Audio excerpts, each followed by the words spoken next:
We have a little story written about me, and we're going to tell it to you. Now, 'twas the night before Christmas, when all through the house, not a creature was stirring, not even a mouse. The stockings were hung by the chimney with care, in hopes that St. Nicholas would soon be there. The children were nestled all snug in their beds, when visions of sugar plums danced in their heads, and Mamma in her kerchief, and I in my cap, had just settled down for a long winter's nap. When out on the lawn there arose such a clatter, I sprang from the bed to see what was the matter. Away to the window I flew like a flash, tore open the shutters and threw up the sash. The moon on the breast of the new fallen snow gave the lustre of midday to objects below, when what to my wondering eyes would appear but a miniature sleigh and 8 tiny reindeer. With a little old driver so lively and quick, I knew in a moment it must be St. Nick. More rapid than eagles his coursers they came, and he whistled and shouted and called them by name. Now Dasher, now Dancer, and Prancer and Vixen, on Comet and Cupid, on Donner and Blitzen. To the top of the porch, to the top of the wall, now dash away, dash away, dash away all.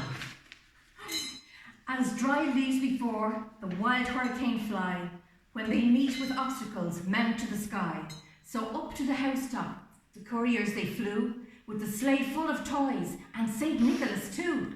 And then in a twinkling I heard on the roof the prancing and pawing of each little hoof, as I drew in my hand and was turning around down the chimney. St. Nicholas came with a bound, that's me. He was dressed all in fur from his head to his foot, and his clothes were all tarnished with ashes and soot. A bundle of toys he flung on his back, and he looked like a peddler just opening his pack.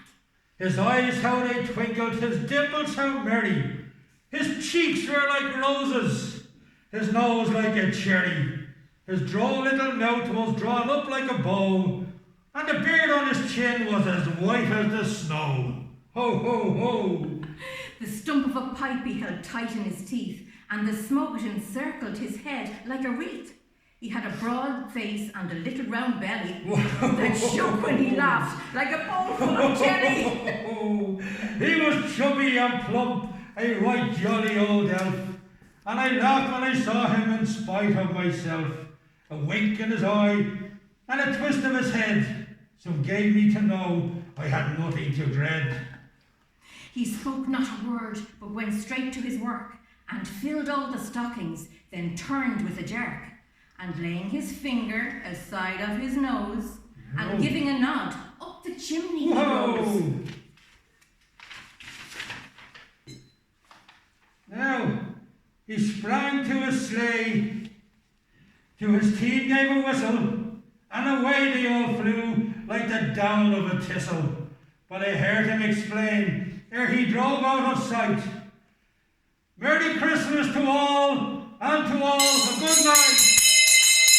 Good night, children. Everybody. Good night. See you in 2 weeks. See you all in 2 weeks. Be good.